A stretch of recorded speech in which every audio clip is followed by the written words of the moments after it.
Radio Sapiens, tu radio científico-cultural divulgativa. Radio Sapiens, Radio Sapiens, Radio Sapiens.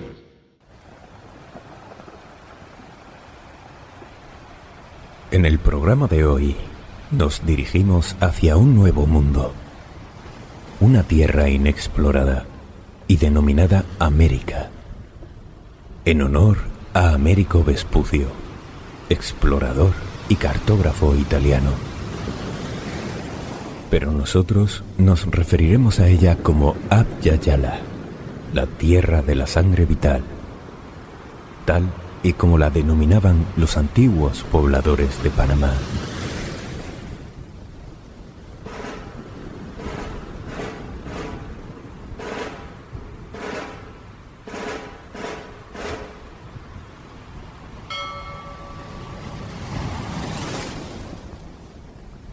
Nuestro viaje comienza en el año 1609, a bordo de uno de los barcos de la Compañía de Virginia de Londres, desde donde partiremos cruzando el Atlántico hasta esas tierras inexploradas. Desembarcamos en las costas del actual Connecticut y allí establecemos un asentamiento junto con gente salvaje, más animales que hombres. Me refiero, por supuesto, a los compañeros viajeros. Así que tomamos a nuestro caballo y nos adentramos hacia esas tierras desconocidas, dejando atrás la barbarie del hombre occidental.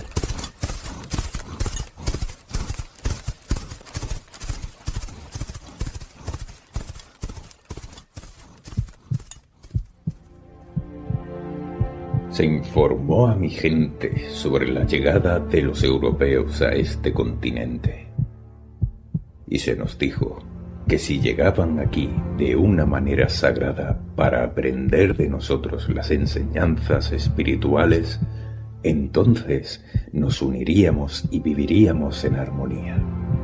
Cada uno de nosotros contribuiría y sería algo hermoso entre nosotros. Pero si la gente del otro lado del agua grande no aceptaba o no reconocía nuestras enseñanzas espirituales, entonces llegaría un momento en que los aborígenes yacerían como si estuvieran muertos en polvo, y nuestras enseñanzas serían olvidadas por muchos de nosotros. Incluso los jóvenes dejarían de escucharnos. Luego, después de un periodo de 100 años o más, volveríamos a ponernos en pie, caminaríamos sobre nuestras piernas y regresaríamos, como si fuésemos espíritus que han brotado de la tierra.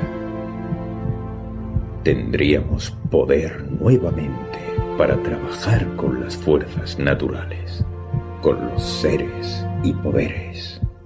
Y en ese momento, nuestros hijos acudirían a nosotros y buscarían ese conocimiento.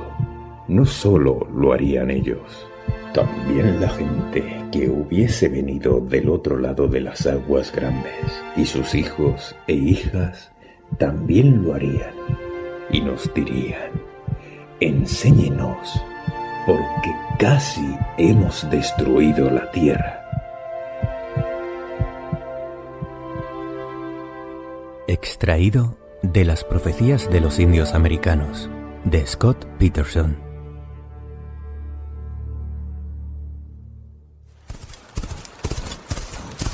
Nos aventuramos hacia el sudeste, hacia las zonas que comprenden actualmente los estados de Florida, Georgia, Carolina del Norte, Carolina del Sur, Virginia y Luisiana.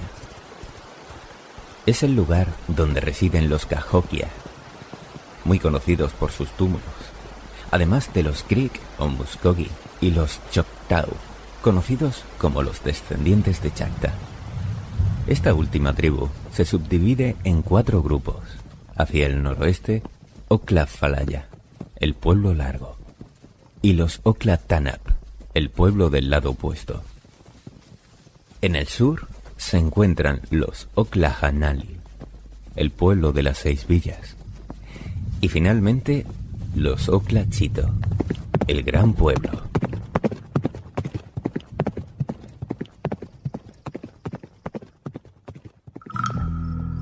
Sabemos que nadie es lo suficientemente sabio para comprender realmente el corazón de otro, aunque estaría de nuestra vida intentarlo.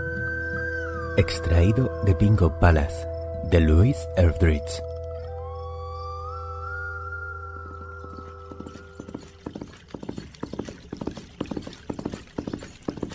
Ahora cabalgamos hacia la actual ciudad de Memphis, en Tennessee.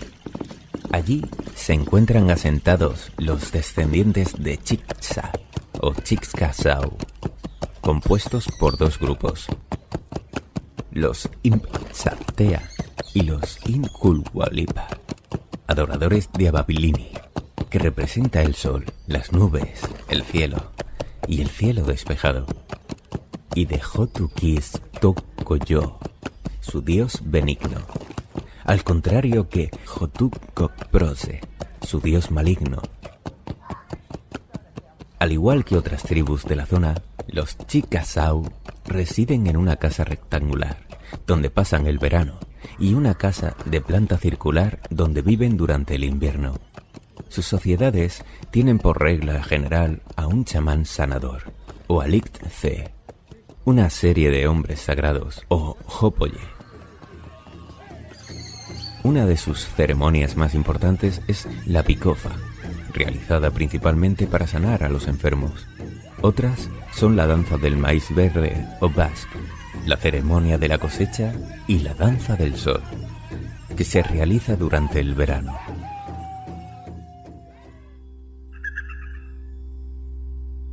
Un hombre que ha participado en la danza del sol mantiene un pacto especial con el dolor, y será duro abatirle. La danza del sol me hace fuerte. La danza del sol se desarrolla en mi interior, no en mi exterior. Perforo la carne de mi ser. Ofrezco mi carne al gran espíritu, al gran misterio. Dar tu carne al espíritu es dar tu vida, y lo que has dado ya no lo puedes perder. La danza del sol es nuestra religión, nuestra fuerza.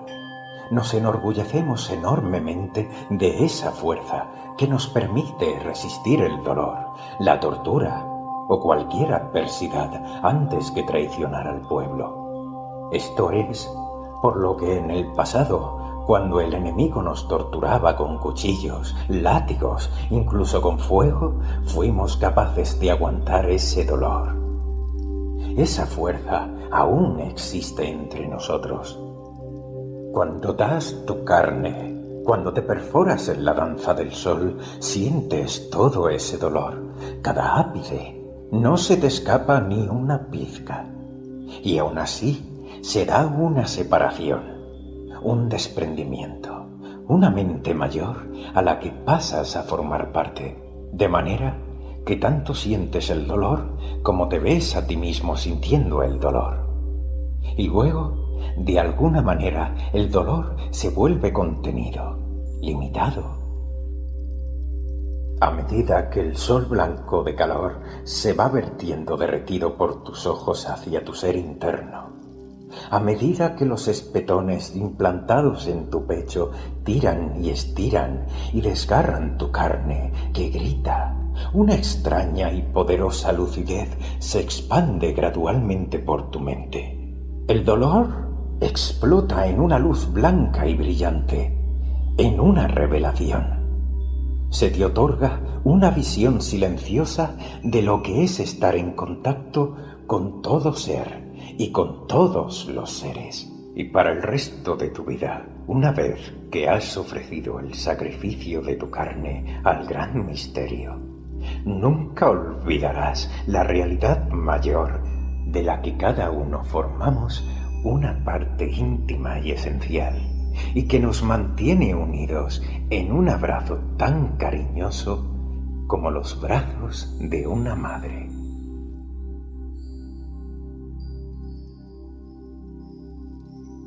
Extraído de Mi vida es mi danza del sol, de Leonard Peltier.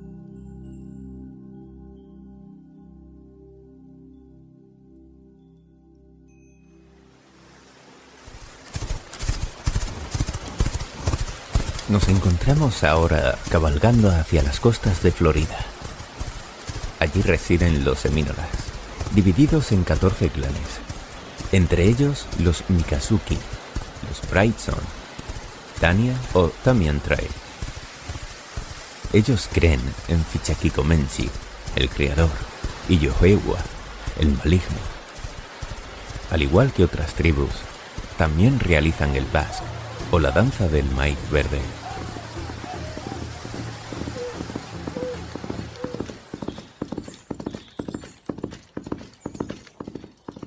En el actual estado de Alabama, cuyo nombre proviene de esa tribu, conocida por recoger la basura que los colonos iban dejando a su paso por el continente, encontramos otras tribus como los Apalaches, que residen en aldeas o ranchos con un montículo.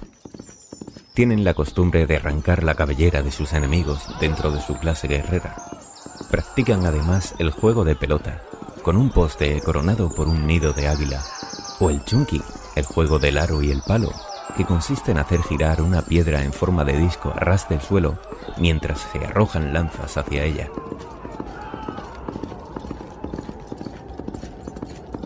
Otras tribus situadas más al norte son los Ichiti, hacia el este los Catawba, más al norte los Cherokee, conocidos como la gente del principio, y muy populares por sus ceremonias religiosas. Hacia el sur se encuentran los Houma, cuyo nombre proviene de Sakit Houma, o cangrejo rojo, independizados anteriormente de los Choctaw. Hacia la actual Carolina del Sur, encontramos a los Waccamaw o Guayaca, con sus 6 poblados. Y más hacia el sur, los Tutelo, conocidos como Najizán, una tribu de origen Sioux adaptada a la cultura de los bosques, asentados en grandes cabañas alargadas y grandes cultivadores de tabaco y de maíz. Algunas de todas estas tribus poseen un sistema político muy jerarquizado, como vemos en el caso de los Natchez, un pueblo sedentario que cultiva, al igual que otras tribus de la zona. Estos se asientan en poblados con casas rectangulares, rodeados de empalizadas de madera de nogal. Su tribu se subdivide en Griga, Coroa, Yazoo y Tib, y su sistema jerárquico se estructura desde el Gran Sol o jefe, los soles y finalmente los hombres honorables. Sus creencias giran en torno a Koyokop Chil, el sol, y Koyokop Techu, los espíritus. Tienen su propia versión del diluvio universal y la creencia de que un pájaro les trajo el fuego del cielo.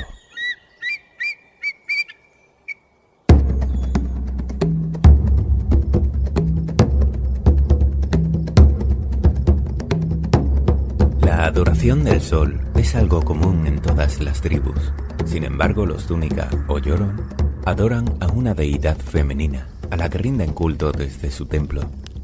Una de sus tribus, conocida como Pinus Kants o Chitimacha, que significa hombres rojos juntos, se divide a su vez en Wasa y Chawasa. Son castas endogámicas y practican la monogamia, teniendo la mujer un papel autoritario. Usan ornamentos nasales, deforman sus cráneos y se tatúan. Por supuesto, rinden culto al sol, al igual que los Timucua, divididos en clanes, cada uno con el nombre de un animal. Sus tumbas se conforman con flechas dispuestas en círculo, y sus viviendas se encuentran dentro de aldeas fortificadas con estacas. Su actividad principal es la agricultura. Aún así, también se dedican a la caza, al igual que los Biloxi o Tanex, de origen Sioux y grandes cazadores del ciervo y del bisonte. Si cabalgamos hacia el norte, encontraremos a los Ofo o gente perro. En cambio, nos dirigimos hacia el sur, hacia los lindes de la actual Florida. Allí se asientan los Ais, que provienen de Isi, que significa ciervo. Pero de camino nos topamos con los más feroces de todos, los Calusa, con sus 50 poblados repartidos por los bosques y fortificados con estacas. Recogen conchas y espinas de pescado para fabricar sus armas pues se dedican a la piratería. La tortura ritual y el canibalismo son sus prácticas ceremoniales más importantes, así que desistimos y partimos hacia el suroeste.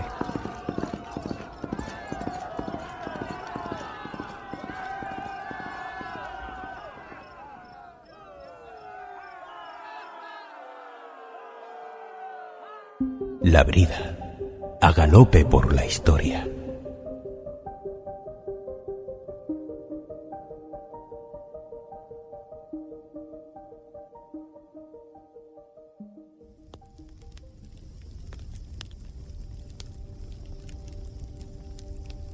Hoy tenemos con nosotros a la doctora Silvia Martínez Falquina, profesora en el Departamento de Filología Inglesa y Alemana de la Universidad de Zaragoza, donde imparte la asignatura Literatura Norteamericana.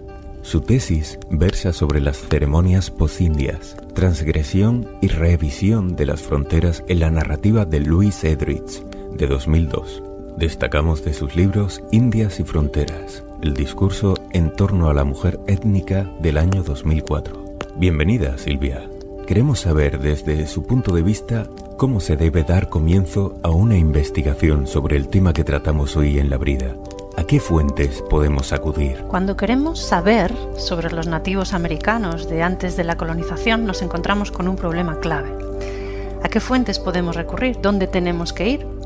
Las tradiciones de los nativos eran fundamentalmente orales. Había algunas manifestaciones escritas, pero esta no era una práctica tan extendida como se conocía en el mundo occidental en esos momentos. Aún así había ejemplos. Son conocidos los códices de los mayas o los quipu de los incas. También había, evidentemente, petroglifos, símbolos y dibujos en piedra, pieles, otras superficies, como en otras culturas alrededor del mundo. Pero quizás el ejemplo más interesante en Norteamérica sea el de los wampum belts, unos cinturones adornados con cuentas de colores que cumplían varias funciones. Por ejemplo, se intercambiaban como dinero, se utilizaban como moneda.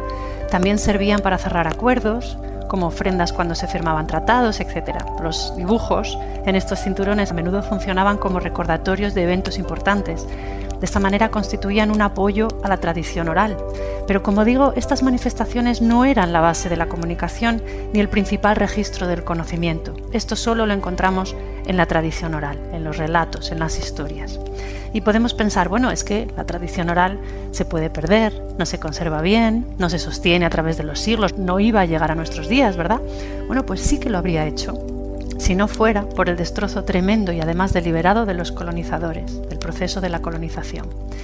Benjamin Franklin, el gran ilustrado del siglo XVIII, una de las personas más importantes en la construcción de los Estados Unidos tal y como los conocemos hoy en día, era especialista en muchas cosas, tenía mucha curiosidad y un gran interés en los denominados iroqueses. No se llamaban así a sí mismos, sino que se conocían como, y lo hacen de hecho hoy en día, como Haudenosaunee. Esto es frecuente en las denominaciones de las diferentes tribus. Bueno, pues Franklin escribió en un ensayo titulado algo así como Notas sobre los salvajes de Norteamérica, donde la palabra salvaje se usa con mucha ironía, en el que rechaza de plano la idea de que los civilizados son los blancos y los salvajes los indios. De hecho, le da la vuelta a esto. Y decía Franklin algo así como: el trabajo de las mujeres, cuando hay una sesión en la que se va a firmar un tratado, llegar a un acuerdo, el trabajo de las mujeres ahí es acordarse exactamente de lo que ocurre, imprimirlo en su memoria, decía él, puesto que no tienen escritura, y comunicárselo a sus hijos. Ellas son los registros del consejo, de la reunión, y preservan las tradiciones, preservan también las decisiones tomadas en los tratados hasta 100 años atrás.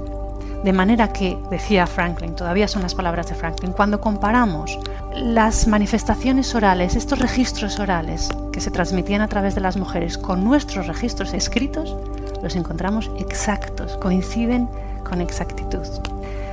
Franklin ya observó esto. Entonces el problema no es tanto que la tradición oral no pudiera mantenerse a través de los siglos, porque ellos, de hecho, ellas sobre todo, estaban entrenadas para recordar. Esto es algo que nos resulta un poco difícil de entender hoy en día porque no estamos programados para recordar, pero ellos sí que lo estaban porque es lo que tenían. El problema entonces es que las representaciones de los colonizadores anularon gran parte de este conocimiento imponiendo el propio. El contraste entre un mundo y otro era tan grande que el conflicto era inevitable.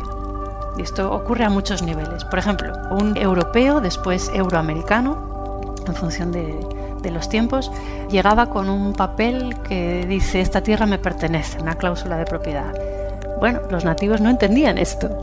¿Cómo te va a pertenecer la tierra? ¿Qué estás diciendo? Si la tierra va a estar ahí mucho más tiempo que tú, si tú te vas a ir y la tierra va a seguir, si en realidad tú le perteneces a la tierra. No entendían. Ya digo que los códigos eran tan diferentes que no había más que conflicto. Era evidente que iba a haber un conflicto. Entonces, además de que no entendían, los nativos estaban en una clara desventaja, porque esos papeles, por mucho que ellos no los entendieran, junto con la superioridad física, armamentística, etc., y por supuesto por la intención colonizadora, apoyada en la religión también, esta explicación que daban, esta excusa que daban de que iba realmente a llevar la religión cristiana, a cristianizar, bueno, todo esto acaba imponiéndose. Y lo mismo ocurre con todas las demás formas de conocimiento. Podríamos esperar encontrar información fiable entonces en los colonizadores. Bueno, si ellos llevaban registros, si ellos borraban y escribían encima, digamos, bueno, podríamos esperar que ellos lo hicieran de manera fiable. Bueno, no. En castellano tenemos la expresión si no lo veo no lo creo, ¿verdad? Es muy frecuente esto, pero a la inversa también es cierto. Si no lo creo, no lo veo. Esto no lo pensamos tan a menudo, ¿verdad? Pero es así. Lo que esto quiere decir es que si algo no entra en mis esquemas mentales, en lo que espero encontrarme, en lo que observo, entonces no lo entiendo, no lo percibo, no lo veo, lo elimino de lo que voy a representar después. Y esto es exactamente lo que ocurrió. Desde el punto de vista del euroamericano, ellos venían con un esquema mental, con muchos parámetros ya fijados. Por ejemplo, lo que concierne a las relaciones de género entre hombres y mujeres. Yo tengo un esquema mental que me dice que los hombres están por encima de las mujeres en todos los aspectos, ¿no? Bueno, como esto es así, como yo llevo este esquema, estas son las gafas que yo llevo a través de las cuales yo veo la realidad, entonces literalmente no me cabe en la cabeza, porque mi mirada no alcanza a ver que las mujeres tengan tanto poder como el que efectivamente se encontraron en las tribus norteamericanas. No puedo entender que vivan en igualdad, como ocurría en muchas tribus. Es cierto que no todas eran matriarcales, pero algunas sí que lo eran. Y en cualquier caso, había mucha diversidad en esto también, pero en cualquier caso nunca había tanta desigualdad como había en Europa. Eso está claro, ¿no? Eso lo tenemos claro. Bueno, volviendo al euroamericano con este esquema mental. Como yo eso no lo entiendo, y encima va en contra de lo que creo, por mi religión, por mi cultura, por todo el patriarcado que yo traigo, pues evidentemente no lo recojo, yo no lo registro. Y si yo veo algo que no encaja en mi esquema, ya me encargaré yo de que encaje en el esquema. Esta manera de escribir sobre los nativos, por encima de los nativos y de sus culturas y de sus tradiciones, etcétera, da lugar a una capa sobre capa de malentendidos, de errores de comprensión y al fin y al cabo de invisibilización. Este es el proceso. ¿Quiere decir esto que está todo perdido? ¿Quiere decir esto que no podemos saber, que no podemos conocer? No, en absoluto, no está todo perdido. A pesar de todo, y sabemos que hay mucho por lo que sentir pesar, se conserva conocimiento. Y este se encuentra en las historias. Muchas de ellas se han perdido, pero muchísimas sobreviven. Eso sí, profundamente transformadas. No podemos pretender que las historias hayan llegado a nuestros días exactamente como eran antes, pero es que esto además no tendría sentido. No puede ser de otra manera. La tradición oral siempre ha sido dinámica, siempre se ha adaptado a las circunstancias. Y nuevamente, ahora mismo, también se está adaptando a las circunstancias actuales. Entonces sobreviven, como digo, muy transformadas, algunas evidentemente silenciadas, perdidas, pero muchas sobreviven conservando gran parte de los valores que eran importantes en cada tribu. Eso es lo que sobrevive en las historias, los valores. Con todo esto que digo, para saber algo sobre nativos, para informarnos, para conocer, hay que hacer una labor de excavación importante. Hay que bucear en esas capas de escritura y sobreescritura y reinterpretar lo que se ha escrito sobre ellos. Y sobre todo, y esto solo se hace desde hace algunas décadas, no se ha hecho siempre, sobre todo hay que escuchar lo que los nativos de hoy en día y los anteriores, pero también los de hoy en día, tienen que contar sobre sí mismos. Porque sobre todo en el ámbito más doméstico, en el menos oficial, las historias se han seguido transmitiendo. Hay que hacer todavía, y hay mucho trabajo pendiente, aunque se está haciendo evidentemente mucho, hay que hacer una labor grande de legitimar lo que ellos tienen que decir sobre sí mismos, porque lo que mencionaba antes de la invisibilización, Este silenciar a los nativos ha sido muy efectivo, sigue siendo muy efectivo. Hay una idea, por ejemplo, muy generalizada de que los indios desaparecieron, de que los indios no viven hoy en día. Bueno, no es así. Los indios viven hoy en día, transformados, evidentemente, diferentes. No viven en tipis, viven como cualquier persona del mundo del siglo XXI, pero han conservado esas tradiciones y sobre todo a mí me interesan especialmente los valores. Digamos que el esqueleto de la tradición oral, de todas sus tradiciones, de todas sus costumbres, está ahí en las historias y hay que escucharlas. ¿Y qué nos puede contar acerca de esas historias? Esas leyendas que tanto apasionan a los lectores y a nuestros oyentes. Cuando hablamos de las historias, en inglés stories, y la tradición del storytelling, estamos diciendo algo muy diferente de lo que entendemos por historias hoy en día en nuestro contexto. Aquí en castellano decimos cosas como no me cuentes historias, ¿no? Estamos pensando en ficción, en cuentos, en entretenimiento. Para los nativos americanos las historias eran y son mucho más que eso. Las historias son la clave de la identidad cultural, comunal, individual. Hay que tener en cuenta la diversidad enorme entre las tribus. A pesar de esta diversidad, que evidentemente se manifiesta en tipos de historias, sí que todas las tribus compartían ciertos rasgos que las diferenciaban de los europeos que llegaron. Digamos que en 1492 dos mundos muy diferentes entran en contacto. En Europa teníamos naciones-estado con economías mayormente agrícolas. Había 2 o 3 docenas de lenguas más o menos relacionadas, en general relacionadas, mayormente cristianas. Había un alfabeto escrito, se acababa de generalizar, se estaba generalizando la imprenta. Esto, bueno, en Europa lo tenían en común. Sin embargo, en 1492, en esa misma fecha, en Norteamérica, las personas que había eran tremendamente diferentes entre sí. Hablamos de cientos de lenguas sin relación entre sí, quizás hasta 500 lenguajes diferentes.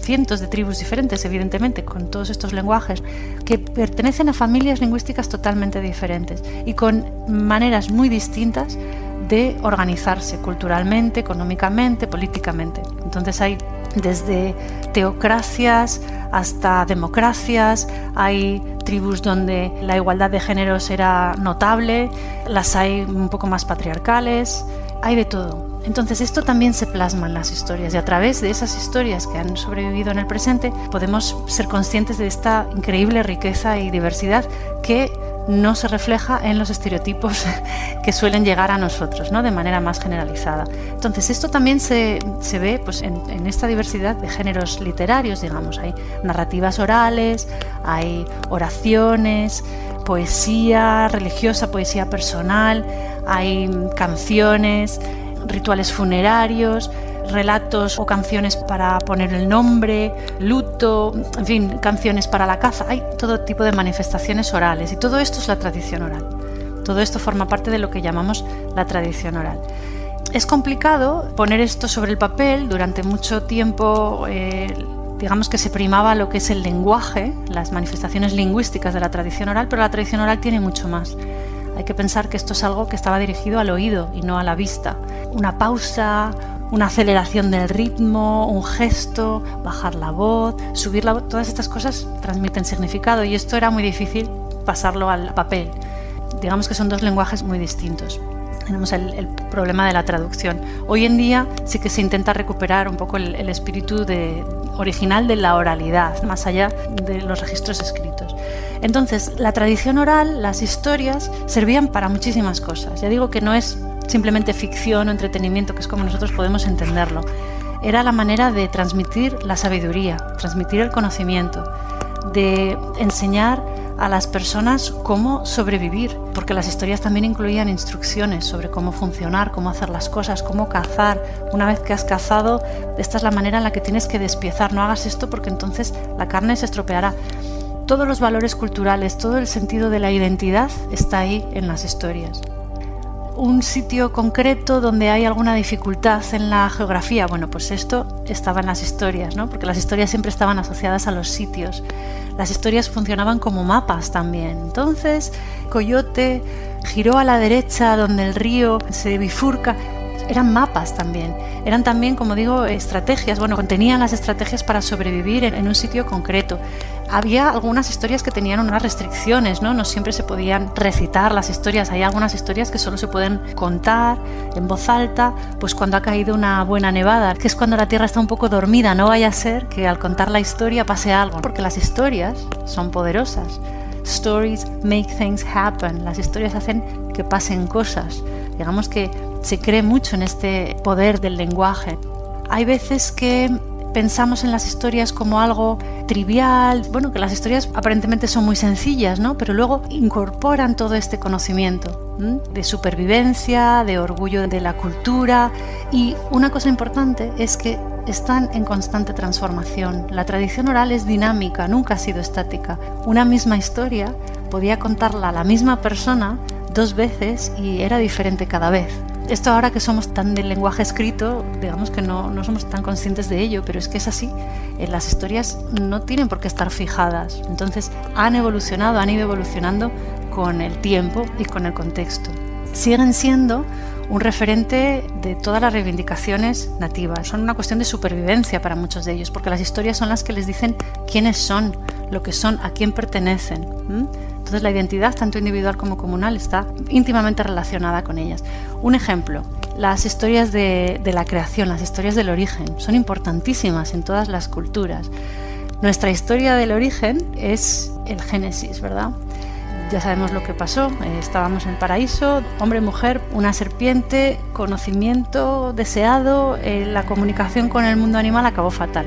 Nos expulsaron de ese paraíso y de ahí vino, bueno, que tengamos que trabajar, etcétera, y un montón de inconvenientes.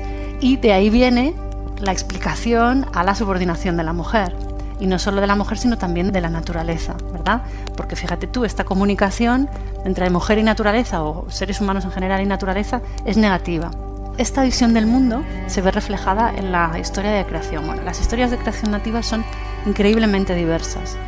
Tenemos el origen del mundo en una inundación. A veces hay una unión de 2 mundos, el mundo de arriba y el mundo de abajo. Muchas veces una mujer tiene que ver con la creación. Bueno, de hecho, muy a menudo son las mujeres las que están implicadas en la creación. Hay una historia, por ejemplo, de los iroqueses, de los Haudenosaunee, en que una mujer que está en el mundo de arriba, porque hay 2 mundos, el mundo de arriba y el mundo de abajo, pues una mujer cae. La llaman Sky Woman, la mujer que cae del cielo. Mientras va cayendo, los animales, que no son exactamente animales, pero bueno, tienen nombres animales, aunque tienen características humanas, porque esto es tiempo mítico, entonces bueno, había mezcla. Pues los animales que ven que cae se empiezan a preparar, hacen una reunión, dicen pues qué vamos a hacer, pues a ver quién se pone. Entonces la tortuga se ofrece a ponerse donde va a caer, la mujer que cae del cielo, para parar su caída. Como no hay tierra, porque es todo una enorme masa de agua, pues los animales se van turnando, buscando la manera de construir la tierra, hasta que al final un castor consigue sacar un poquito de tierra. Con eso y la unión de la mujer con la tortuga se acaba creando la isla Tortuga, que es América. Luego pasan más cosas, la mujer tiene gemelos, hay 2 generaciones de mujeres. El caso es que en una historia como esta, digamos simplificada muchísimo, vemos, si la comparamos con el Génesis, vemos las diferencias fundamentales que separan a las culturas nativas en general de las culturas euroamericanas con las que se encontraron, con las que se toparon. Hay una colaboración de animales con humanos, esto está claro. Esto nosotros no lo tenemos en el Génesis, sino todo lo contrario.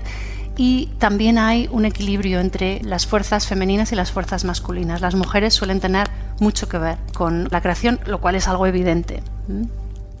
Me gustaría hacer hincapié en un punto concreto: los estereotipos raciales. Algo que desde mi punto de vista hemos de erradicar. Tanto el cine, los westerns, esas novelas del salvaje oeste. Hay muchas obras que han grabado a fuego esa visión de los pieles rojas en nuestra mente, y me gustaría al menos difuminarla en este programa. ¿Qué puede aportarnos para ello? Una de las claves en torno a todo lo que tiene que ver con los nativos americanos son los estereotipos. Es verdad que en todo encuentro con el otro, un otro que es diferente a mí, que funciona de otra manera, en todos estos encuentros siempre hay estereotipos. Los estereotipos son generalizaciones que simplifican y que ayudan, digo esto entrecomillado, pero bueno, se supone que ayudan a conocer. Luego en realidad no, pero bueno, son simplificaciones que a veces necesitamos. Entonces las hay en torno a todas las culturas diferentes a la propia. Pero es verdad que cuando hablamos de los nativos americanos, los estereotipos son especialmente resistentes. En castellano tenemos expresiones como pasarlo como los indios, o hacer el indio, o pasarlo pipa, que parece que se mantienen en el lenguaje, ¿no? Que siguen ahí. Todos conocemos las características del indio bueno, del indio malo. El indio malo es muy salvaje y corta cabelleras y aúlla y en fin, es muy sangriento, vengativo, etc. El indio bueno es muy sabio, es muy espiritual, vive en armonía con la naturaleza, etc. Bueno, estos estereotipos los conocemos todos porque son imágenes que han resistido el paso del tiempo. El problema es que nadie quiere ser un estereotipo, ni bueno ni malo. Nadie quiere ser un estereotipo porque esto es una invisibilización, una negación de la humanidad.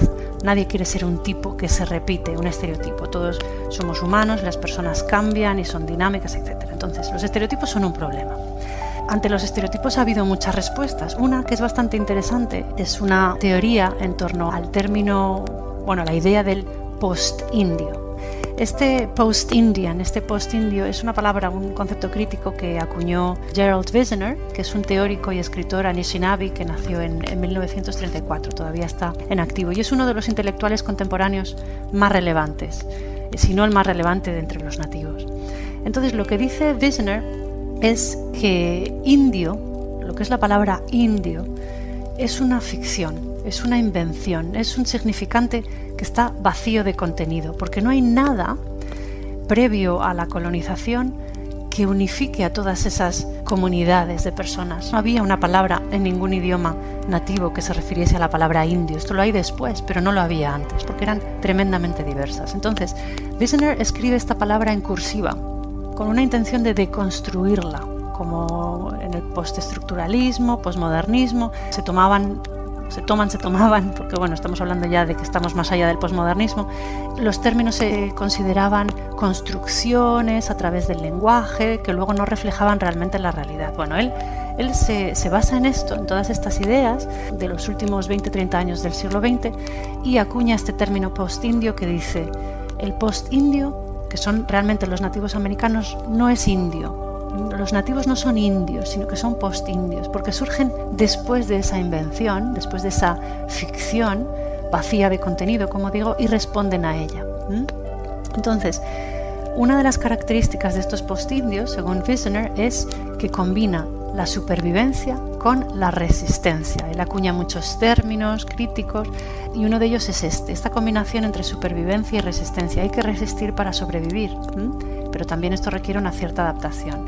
Juega también con una idea muy interesante que recupera de las tradiciones nativas, que es la idea del trickster. Trickster es una palabra que se basa en trick en inglés, ¿no? En los trucos, y es una especie de pícaro que aparece en todas las tribus nativas en distintas formas. Hay veces que el trickster es un coyote, a veces es un conejo, una araña, un cuervo, a veces tiene forma humana como Nana Buju.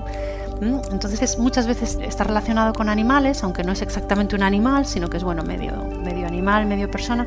Otras veces es antropomórfico. Bueno, el caso es que es muy diverso, pero aparece en todas las tribus y en todas ellas es un personaje mítico y tiene unas características bastante comunes a pesar de las diferencias. Es un personaje que suele viajar, es muy excesivo, es obsceno muchas veces, un poco promiscuo, muy glotón. Suele partir del género masculino, pero se puede convertir en mujer en cualquier momento. Digamos que atraviesa fronteras. Es una figura transgresora, que está además relacionada con los valores culturales específicos del contexto en el que aparece. Esto es, pero está relacionado obviamente con el humor.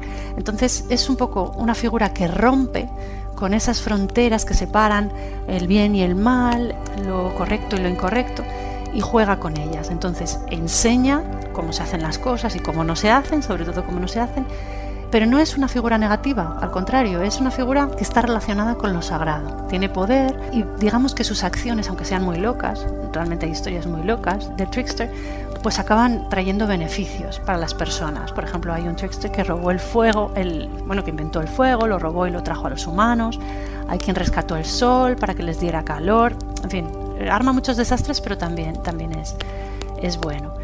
Entonces, lo que hace Wisner, volviendo al postindio, se basa en estas figuras, en las figuras del trickster, de las tradiciones nativas, y digamos que articula, define lo que él llama el discurso de trickster. El discurso de trickster es una manera de vivir, sobre todo de escribir, de expresarse, de representar y de representarse, que se basa en estas ideas de transgresión, de subversión de fronteras de todo tipo, por ejemplo, las fronteras de género, las fronteras de etnia o de raza. Es una figura y es una manera de escribir muy dinámica, que no es estática, y con todo ello, con todas estas características, lo que hace es precisamente escaparse de los estereotipos. Digamos que es una manera de impedir que se les pueda definir de una manera estática o fijada, como se ha venido haciendo a lo largo de los tiempos, en los estereotipos. Esto es lo que es el trickster y esto es lo que son los postindios. Y evidentemente esto es una motivación muy interesante y muy frecuente en la literatura contemporánea, escrita por nativos. Tal y como hemos visto, se realizan diferentes rituales, danzas y sacrificios. ¿Se siguen practicando actualmente o solo se trata de supersticiones? Cuando hablamos de ceremonias nativas tenemos que tener en cuenta que hay también muchísima diversidad en función de las tribus, pero también es verdad que hay algunas generalizaciones que se pueden hacer.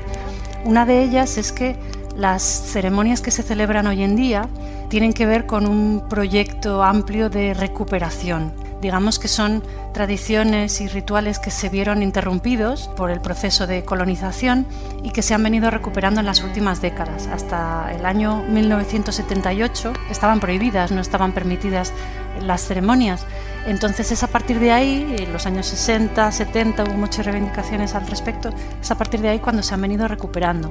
La generación anterior, y las generaciones anteriores a estas también, realmente pues no las valoraban tanto, no era una cosa que estuviera siempre bien vista, porque el ambiente general que venía desde las autoridades y que también de alguna manera interiorizaron los propios nativos era de la necesidad de la asimilación. Esa era la política general. Entonces la asimilación suponía también acabar con los rituales, con las creencias, etc. Entonces las tribus en general fueron cristianizadas, como se sabe, y ni siquiera por parte de ellos mismos durante un tiempo largo, durante gran parte del siglo XX, estuvo tan bien visto, sobre todo la segunda mitad del siglo XX. Hay que tener en cuenta que muchas personas que pueden ser ahora abuelos, ¿no? Pueden tener ahora 70, 80 años, pues fueron a internados todavía del gobierno. En estos internados la ruptura con las tradiciones, con la familia, con el lenguaje, era brutal. Y claro, formaba parte de un programa de asimilación muy efectivo, por desgracia. A pesar de esto, a partir de los 70, como digo, y hasta la actualidad, ha habido un trabajo de recuperación muy, muy notable. Y sí que se celebran hoy en día, y la visión de las ceremonias que se celebran hoy en día es totalmente diferente. Hoy sí que hay una sensación de orgullo por pertenecer a estas culturas, sí que hay este esfuerzo por promover la continuidad con lo anterior. Hay también cierto rechazo a algunas de las, digamos, pautas o los problemas derivados del capitalismo, del neocapitalismo, que obviamente ven una respuesta ahí. Entonces, bueno, las ceremonias hoy en día sí que son valoradas.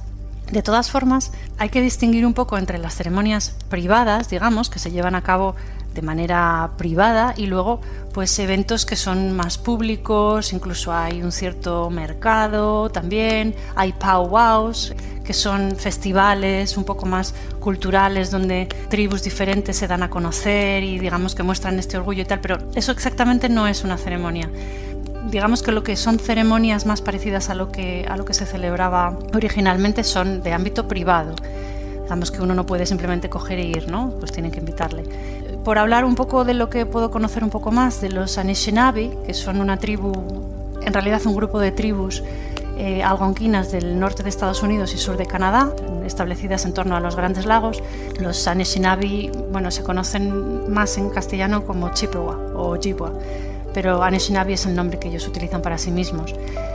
Aparecen tribus de este grupo pues en Wisconsin, en Illinois, Indiana, Michigan, Ohio, esta zona, y en Canadá también, en Ontario, Quebec, por ejemplo. Bueno, pues en la actualidad las ceremonias más habituales en esa zona serían ceremonias del nombre, donde se da el nombre espiritual a una persona, esto tiene que hacerlo alguien autorizado, alguien legitimado, digamos, por la comunidad, que tenga este conocimiento transmitido, porque esto se transmite. No es necesariamente dentro de una familia, pero bueno, alguien te elige, ¿no? Pues porque te ve interesado, te ve capaz, te transmite estas enseñanzas y entonces tú estás autorizado a hacerlo. Entonces, esto tiene que llevarlo a cabo, obviamente, alguien así. Pues bueno, a través de canciones, de ciertos rituales, suele haber una ofrenda de tabaco, un intercambio de tabaco que tiene que ver con establecer la relación de reciprocidad, etc. Al final, una cosa que sí que se puede decir que tienen en común las ceremonias nativas tiene mucho que ver con la espiritualidad, que por mucho que sea diferente en distintas tribus, también compartía varios elementos. El elemento fundamental es la manera de concebir la naturaleza, pero no me refiero a naturaleza como lo vegetal o lo animal, que es un poco como concebimos nosotros la naturaleza, como algo separado de nosotros y que sobre todo son estos dos elementos.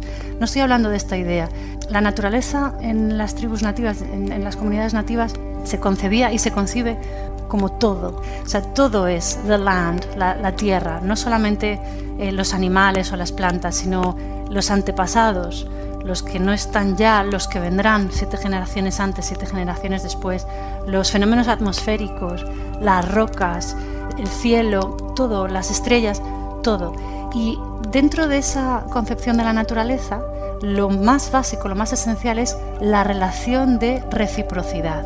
Digamos que la naturaleza no está ahí para servirme a mí, ni para estar sujeta a mí, no es inferior a mí, sino que somos todos parte de una comunidad, de una gran familia. Todas las ceremonias al final se dirigen de alguna manera a recuperar un equilibrio perdido con el otro, con el entorno. Entonces suele haber intercambios de algún tipo para que escenifique que hay un intercambio, que yo te doy algo para que tú me des algo a mí. O sea, y la naturaleza es así también. La naturaleza nos da muchísimo, pero también hay que darle respeto, hay que estar agradecido, hay que proteger, no hay que tomar más de lo que hace falta, etc. Entonces, en estas ceremonias, como digo, pues suele haber intercambios. Cuando quieres que te pongan el nombre, pues sueles hacer una ofrenda, ¿no? Y así se escenifica esto. Otra donde se ve todavía más claro este equilibrio de elementos diferentes es en una ceremonia que se llama Sweat Lodge Ceremony. Un Sweat Lodge es una especie de tienda, como si fuera una tienda de campaña redonda, que tiene una puerta con algún tipo de lona, se tapa con algún tipo de lona, que se abre y se cierra, y cuando se cierra dentro está oscuro. Siempre son circulares y se suele poner en el medio un pequeño hueco donde se depositan unas piedras que han estado al fuego. Entonces los participantes en la ceremonia se sientan alrededor de estas piedras, cierran la puerta, suele haber una persona fuera que es quien ayuda, quien va trayendo las piedras calientes, y se va echando por turnos, gira algún tipo de recipiente donde hay agua. Entonces se va echando el agua encima de las piedras y se produce vapor. Es como una sauna de mucho calor. Y digamos que lo que se pretende es, bueno, crear este ambiente, se escenifica también un poco el retorno a la madre tierra, al vientre de la madre, y se purifica. Entonces aquí se dan diversos elementos que también se conciben un poco en equilibrio, el agua, el fuego, la tierra, etc. Esto se celebra también con bastante frecuencia. Y luego, bueno, hay otras como la Thirsty Dance, es una especie de, se traduciría quizás como la danza de la sed, es parecida a la danza del sol, lo que pasa es que es una variante de esta. También se construye un recinto con ramas, donde durante 4 días, con sus 4 noches, las personas que han decidido participar, que son los participantes, the dancers, los que bailan, van a estar allí todo el tiempo, día y noche, sin comer ni beber nada. Entonces, bueno, digamos que esto se hace, pues, entonces están allí, bueno, luego hay participantes aparte de ellos, no solamente son ellos, sino que hay gente que participa, que apoya, se entra, hay una serie de rituales complejos en torno a esto.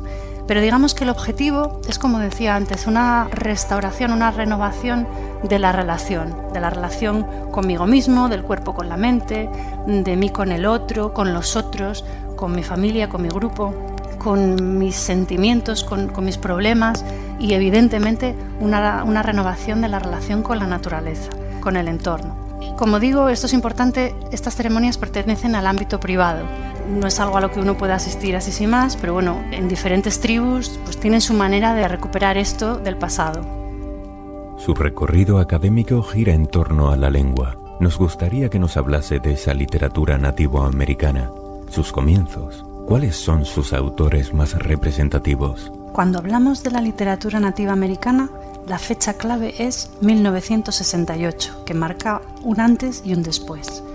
Antes de esto, en los siglos XVIII y XIX, la literatura escrita por nativos adoptaba formas más afines a los occidentales que a las culturas originales realmente. En 1777 se publicó el primer texto cuyo autor era un nativo y era un sermón. El autor se llamaba Samson Occam, que se había convertido al cristianismo y fue misionero. En los principios de la literatura nativa fue muy importante también el género autobiográfico, que por la manera de definir la identidad individual es típicamente occidental. Se utilizaban sobre todo las autobiografías para representar narrativas de conversión a la religión cristiana. Por ejemplo, tenemos en 1829 la de William Apes, titulada Hijo del Bosque, o la de George Copway en 1847, hubo varias. También se escribieron novelas. La primera novela escrita por un nativo americano se titulaba La vida y aventuras de Joaquín Murieta, el bandido de California. Las mujeres también. La primera novela escrita por una mujer se titulaba Winema y se publicó en 1891, la autora Alice Callahan. A estos le siguieron varios textos interesantes como Los relatos y leyendas de Chickasaw o la novela de Morning Dove, Cowegia, la mestiza, sobre el tema normalmente trágico del mestizaje, pero es la publicación en 1968 de Housemaid of Dawn, la casa hecha de alba, de Scott Mamede, Kiowa y Cherokee, la que lo cambió todo. Esta novela obtuvo el premio Pulitzer en 1969 y este fue el origen de lo que se ha denominado el Renacimiento nativo americano. A partir de aquí surgió una primera generación de escritores muy relevantes que incluían nombres como James Welch, Simon Ortiz, Gerald Visioner, Paul Hagen Allen, además de Scott Mamede, el que lo empezó todo. Y se caracterizan, son muy diversos evidentemente, pero se caracterizan por la recuperación de las tradiciones de sus tribus y por la visibilización de la problemática. Una de las voces más conocidas es Louise Erdrich, que empezó a publicar en 1984, o sea que sí que pertenece a esa primera ola, aunque en los siguientes años, ya en los 80, y desde entonces ha publicado 17 novelas, además de varios textos de poesía y libros para niños. Es muy prolífica y digamos que cubre todo el panorama de la literatura nativa contemporánea. Pero hoy en día la literatura nativa americana es interesantísima, es enorme y muy variada y muy compleja. Una buena forma de definirla o de describirla podría ser como una combinación de estos elementos. Por un lado, la reacción a los estereotipos en torno al indio y, aún más invisibilizada y silenciada, la India. También la idea de supervivencia y la resistencia de los post-indios, los nativos que responden, a menudo con estrategias del trickster, del pícaro, a esos estereotipos. También articulan los valores transmitidos en las tradiciones orales, así como temas y formas que nos remiten a ellas, a la tradición oral. Y luego la motivación ceremonial de la reconexión con el pasado, con la comunidad y también con el entorno. Estos son los elementos que aparecen como característicos en conjunto en la literatura nativa. En la actualidad se habla bastante de un movimiento de resurgencia cultural, de una nueva generación de autores más jóvenes que busca la descolonización cultural e intelectual, que no quiere verse sujeta a las expectativas de los occidentales. Digamos que esto, la primera generación sí que estaba dirigida o se dirigía bastante al público blanco. Hoy en día hay autores que dicen que no, que ellos escriben con más libertad, digamos una evolución natural. Se están creando imágenes nuevas, estas también, claro, son nuevas, para reemplazar a las anteriores que se derivaban del sistema colonial y patriarcal. Entonces hay también un movimiento por recuperar la realidad de las relaciones de género en las tradiciones nativas, que era muy distinta de la que conocemos en el mundo occidental, patriarcal. Hay, digamos, unas relaciones más igualitarias, también hay géneros híbridos, digamos, que no se ajustan a las convenciones de lo masculino o lo femenino. Es un campo muy interesante también. La literatura también cumple un papel muy importante porque visibiliza la problemática social de muchas comunidades nativas, el desarraigo, el racismo, la violencia contra las mujeres. Este último tema está teniendo mucha visibilidad últimamente, es un tema muy grave. Por ejemplo, en la novela La Casa Redonda, publicada en 2012 por Louise Erdrich, que ganó el American Book Award, se está dando bastante visibilidad a este tema. También han surgido varias películas y otras novelas. Con todo esto, que digo, la literatura se reivindica como una forma de activismo, es una manera de buscar el cambio social, el cambio político a través de estas revisiones de las imágenes. En la actualidad hay un número de escritoras muy amplio, además de la que ya he mencionado, Louise Erdrich, está también Linda Hogan, Susan Power, Leanne Simpson, etcétera, etcétera. Hay manifestaciones literarias más centradas en el entorno urbano, como Sherman Alexie, Tommy Orange más recientemente. Hay futurismo indígena, indigenous futurism, ciencia ficción, distopía. Estos son autores más jóvenes todavía que tienen bastante eco en redes sociales y que están haciendo cosas muy interesantes y muy nuevas, como Stephen Graham Jones o Elizabeth Lapensee. Hay también novela policíaca, hay novela experimental, como la escrita por Gerald Wisner, Gordon Henry también. Hay mezcla de géneros, artes visuales, cine. Se escribe mucha poesía, muchísima poesía, no solo en inglés, sino también en ediciones bilingües que intentan dinamizar las lenguas nativas, como el trabajo de Margaret Mooden. En fin, hay textos más o menos tradicionales, más o menos subversivos, más o menos centrados en una audiencia nativa, en una audiencia, digamos, híbrida o incluso más centrado en lo occidental, pero todos ellos están conectados por la reivindicación común de la presencia de los nativos. No quieren ser ausencias, no quieren ser silencios, no quieren ser estereotipos. La literatura nativa contemporánea es una forma de decir, estamos aquí, no hemos desaparecido y tenemos mucho que contar. Y creo que merece la pena escucharlo. Muchísimas gracias por su intervención y mi especial agradecimiento a la Universidad de Zaragoza.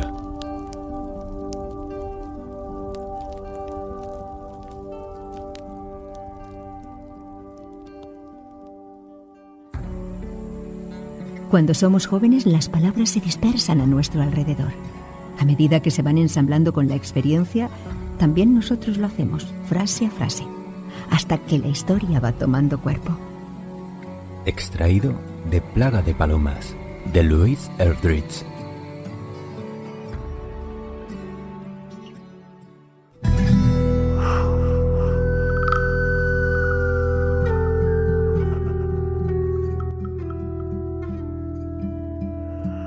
Nos encontramos ahora en unas zonas desérticas, el suroeste, que comprende el actual Nuevo México y parte de Texas.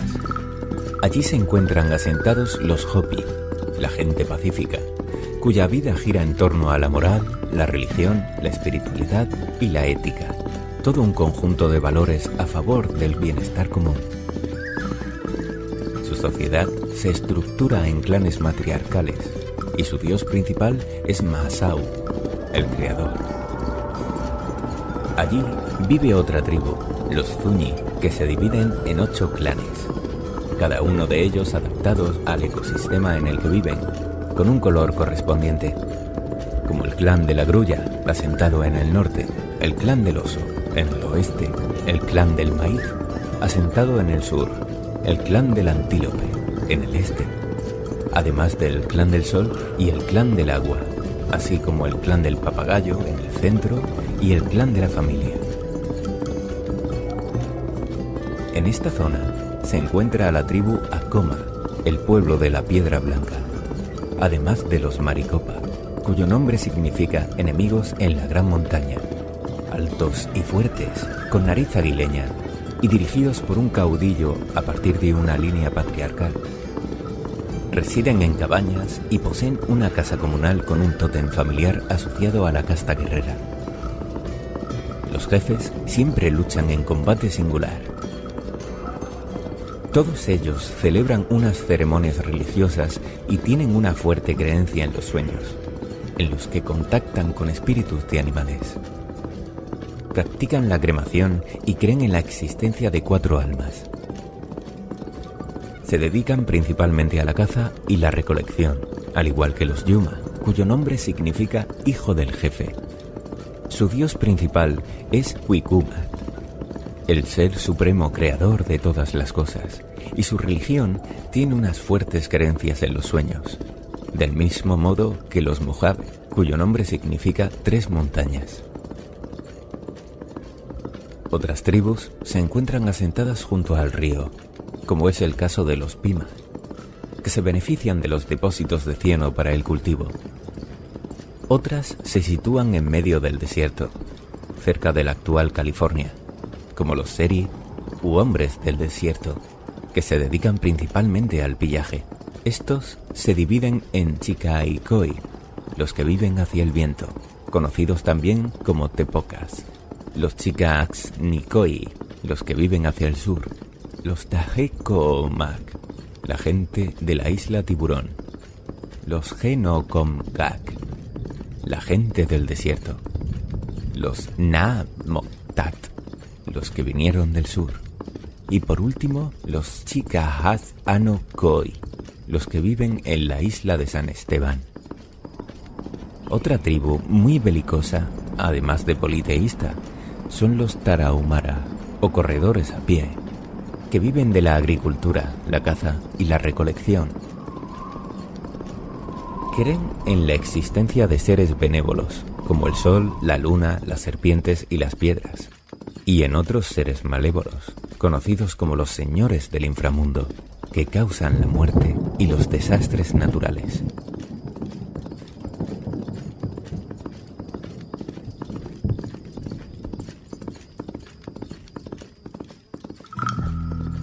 Sabemos que nadie es lo suficientemente sabio para comprender realmente el corazón de otro, aunque es tarea de nuestra vida intentarlo. Extraído de Bingo Palace, de Louis Erdrich.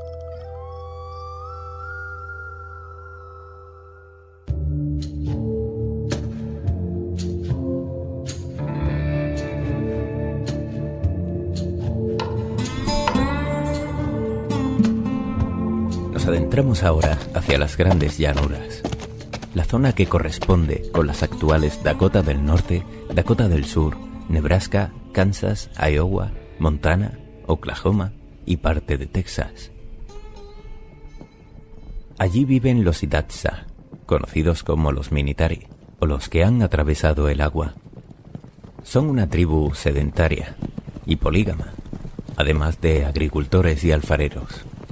Se dividen en tres grupos: los Aguatixa, o pueblo de la roca, los Aguasawi, o pueblo de la montaña, y los Hidatsa, o pueblo de los sauces. Su sociedad se estructura en castas guerreras, a partir de clanes matriarcales. Practican la caza de águilas y de bisontes, la tortura ritual, como la danza del sol y el Naxpixe, que consiste en arrancar la piel.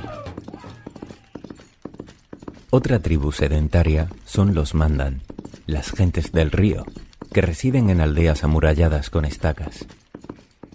Algunos investigadores creen que son descendientes del rey galés Madoc, dado su parecido físico y su semejanza ritual con la de los druidas. Sus castas se dividen en caudillos, guerreros y plebeyos. Practican, al igual que muchas otras tribus, la danza del sol o el okipa, un ritual similar mediante el cual se suspenden en el aire, sujetos por medio de ganchos hasta que la carne se desgarra. Se dividen en Itztope, aquellos que se tatúan, que se subdividen a su vez en Nuptadi, la más numerosa de ellas, y Mananar, aquellos que se pelean, un Itadi, nuestro pueblo, y finalmente Awika-Sa. Otra de las más famosas tribus de las grandes llanuras, conocida por la caza del bisonte y la guerra, son los Nadowi-Sioux, conocido popularmente como los Sioux, divididos en tres grupos: los Dakotas, situados en los bosques de Minnesota, los Nakotas, asentados a orillas del río Mississippi y Missouri, y los Lakotas, que viven en las llanuras cerca de las colinas negras. Sus dioses son Wakan, el gran misterio, Unk-Sa, la tierra, y Unk-Zegi, la tierra morena.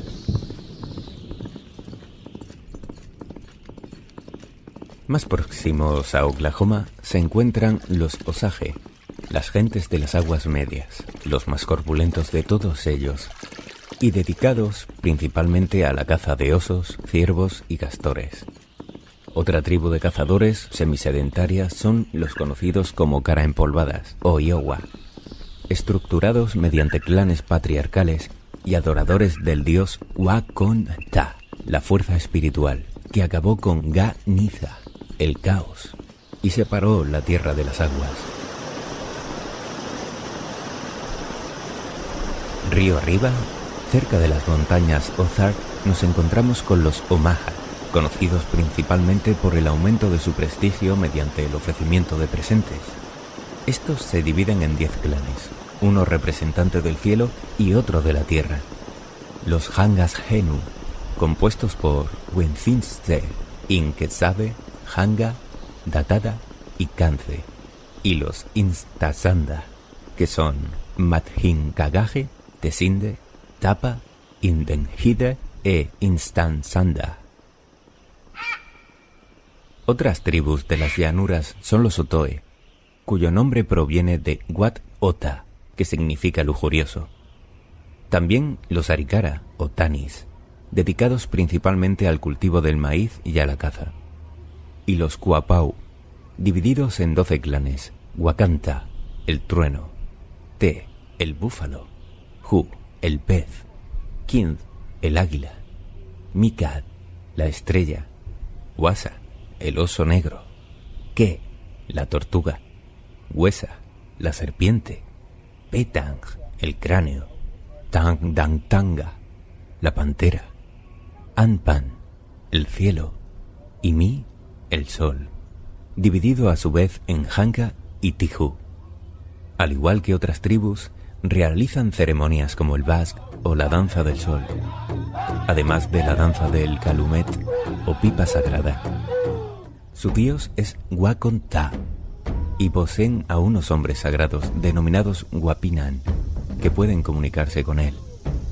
Es muy popular entre las tribus de esta zona la caza del bisonte. Así lo demuestra la tribu Arapaho o pueblo del bisonte, que se desplaza con sus tipis para dar caza a este animal. Del mismo modo actúan los Wichita o gente del ojo del oso durante la temporada de caza. Estos últimos rinden culto a las estrellas, además de ser muy honestos y hospitalarios. Pero en cuanto a la mitología, no podemos dejar de lado a los Pawnee, divididos en Skidi, Chaui, Kitkahaki y Pitahawirata. Tienen la creencia de que el maíz es la fuente de vida. Como una mujer que da a luz, germinan los granos que simbolizan la vida y que son bendecidos por el astro rey. El nomadismo es propio de los Cheyennes, divididos en Sotaeo y Tischistas, que se extienden desde el sur de Colorado hasta las Colinas Negras. Y por último nos encontramos con los Sarsi o los Chus-Ina, agrupados a las orillas de los lagos Athabasca y Saskatchewan y aliados con los llamados pies negros, dado el color de sus mocasines, pero cuyo nombre original es Niit-Sitapi. Estos se dividen en 3 tribus: los Siksika, situados a orillas de Saskatchewan; los Kaina, alrededor del lago Calgary; y los Piegan, en Montana.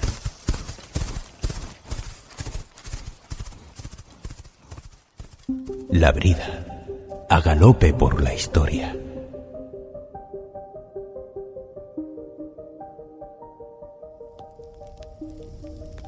Tenemos con nosotros, aquí en La Brida, a la doctora Imelda Martín, directora del Departamento de Filología Moderna y directora de la Revista de Estudios Humanísticos de la Universidad de León, miembro del Grupo de Investigación en Ecocrítica desde su fundación, e investigadora en el Grupo de Estudios Multitextuales de lo Insólito y Perspectivas de Género de la Universidad de León. Destacamos de sus libros La literatura chicana y nativoamericana ante el realismo mágico, de 2005. Sea bienvenida, Imelda. Nos gustaría conocer desde su experiencia cómo ha llegado hasta nosotros toda esa información de la que disponemos hoy día sobre las tribus nativas, esa mitología y esa forma de vida. ¿Cuál sería el punto de partida? La historia de los indios nativoamericanos ha sido contada fundamentalmente por antropólogos, por etnógrafos y etnólogos que han ido investigando y descubriendo restos arqueológicos y además también culturales. Sobre todo han recogido lo que son muestras culturales en los pocos pobladores que quedan originales nativos americanos. ¿Qué nos hace plantearnos esta circunstancia? Por supuesto, la originalidad y la autenticidad de lo recogido, de lo recopilado. El antropólogo, obviamente, si no pertenece a la tribu, algo de su cosecha siempre va a aportar a este conocimiento, y la manipulación es evidente, claro. Varios antropólogos de la época de principios del siglo XX, que fue cuando más se investigó toda esta circunstancia de los orígenes históricos y culturales de las tribus nativoamericanas, que nos sitúan, por ejemplo, la tribu Kiowa. Hay varios mitos que se han recogido, hay varias historias de guerreros, de distintas representaciones que podríamos llamar religiosas. Es que me resisto a llamarlas religiosas porque el tema de la religión y de la espiritualidad son distintas y las creencias varían según las tribus y según el contacto que hayan tenido con otros pobladores.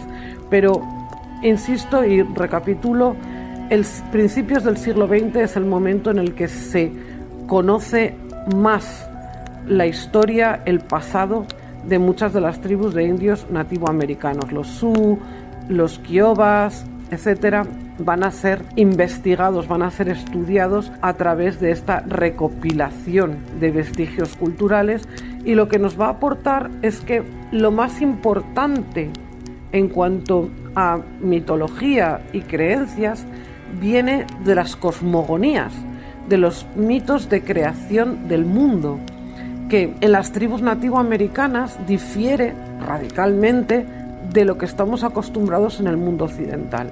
No existe un Dios creador, controlador, que domina y que coloca todas las especies con un orden y unas jerarquías dentro del planeta Tierra, sino que nos vamos a encontrar con unos mitos que se pueden llamar de emergencia, porque surgen especies animales del agua, de debajo del agua, o bien se caen del firmamento, se caen del espacio exterior y aterrizan en lo que sería el planeta Tierra. Hay especies animales que van creando lo que es el suelo firme, cogiendo lodo o algo de tierra, de fango de las profundidades de los océanos, que nos sugieren que el origen de los mitos es radicalmente distinto del occidental. Insisto en que hay que tener en cuenta que esto nos llega de mano de antropólogos, que nos llega de mano de historiadores que han aportado su mente occidental, sus creencias occidentales sobre estas tradiciones y estos mitos. Por tanto, también debemos pasarlos por el tamiz del cuestionamiento, del escepticismo. En este sentido, insisto, la figura humana que aparece fundamentalmente en los mitos de emergencia o en los mitos de creación en general es la de la mujer. Obviamente la mujer es la que crea vida. A partir de las mujeres nacen los hijos, y más antes del Neolítico, en el que se creía que las mujeres eran capaces por sí mismas de crear vida, que no hacía falta la intervención de un hombre. Claro, si a todo esto lo consideran realismo mágico, pues fenomenal. Pero yo prefiero utilizar con cautela este término de realismo mágico, que en todo caso supone otra etiqueta occidental para aquello que los europeos no podemos explicar, para aquello que se escapa a nuestro entendimiento, a nuestras mentes cuadriculadas por un pensamiento humanista y por una tradición judeocristiana que ha imperado en la historia de la civilización europea. Las civilizaciones indígenas, y en este caso las civilizaciones nativoamericanas, carecen de toda esta trayectoria europea de la tradición judeocristiana y han vivido otro tipo de evolución distinta en cuanto a creencias, en cuanto al contacto con la naturaleza, en cuanto a la observación de la vida discurrir y del tiempo, sin esta visión religiosa central para todos los aspectos de su vida. Como hemos visto, hay tribus con tendencia a la linealidad matriarcal, al igual que patriarcal. Entendemos que es generalizar demasiado, pero dada la información de la que disponemos, parece ser que la mujer nativa tiene un papel, digamos, más hogareño, enfocado al cultivo y a la casa. ¿Qué puede contarnos acerca de ello? ¿Cuál es el papel real de la mujer nativa? Desde siempre ha existido la creencia de que las tribus nativoamericanas eran absolutamente matriarcales, es decir, que eran gobernadas por mujeres en su totalidad y que había una línea femenina de poder, una ginocracia que gobernaba todos estos círculos. Sin embargo, y aun a pesar de que hay una antropóloga y escritora, Paula Gunn-Allen, que lo afirma en sus obras, no se ha podido realmente demostrar fehacientemente este hecho. Los vestigios que se conservan y la tradición oral, porque no había tradición escrita entre los nativos americanos, como ocurría pues también en las civilizaciones occidentales en la Edad Media, no atestiguan de ninguna forma que realmente estas sociedades fuesen gobernadas en su totalidad por mujeres.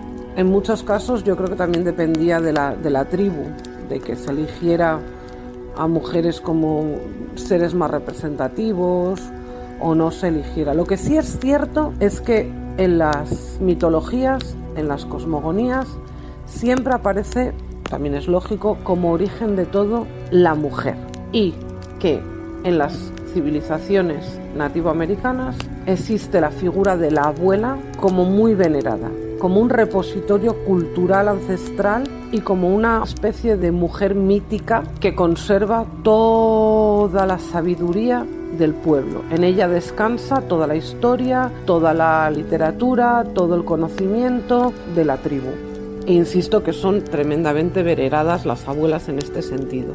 Y también en muchas de las tribus de nativoamericanas aparece la figura de una especie de diosa. Bueno, nosotros los europeos la llamaríamos diosa porque estamos acostumbrados a dioses y diosas desde las tradiciones clásicas, pero ellos no la denominan como diosa, sería una mujer con poder o una mujer creadora que consistiría su poder en la creación del mundo y en el desarrollo del mundo. Las funciones de las mujeres no tienen mucho, en cuanto al estilo de vida de las tribus, no tienen mucho de diferentes con las de los hombres. Se nos ha transmitido la idea de que los hombres nativoamericanos eran guerreros, eran cazadores, se dedicaban a la vida fuera de la tribu, del espacio de la tribu, y que las mujeres se quedaban, las típicas squaws, que se quedaban cuidando a los niños y cuidando del fuego y de la cocina. Pero esto realmente, insisto una vez más, que no se ha podido comprobar fehacientemente. No hay realmente una forma de saber que esto sucedía así y que sucedía en todas las tribus.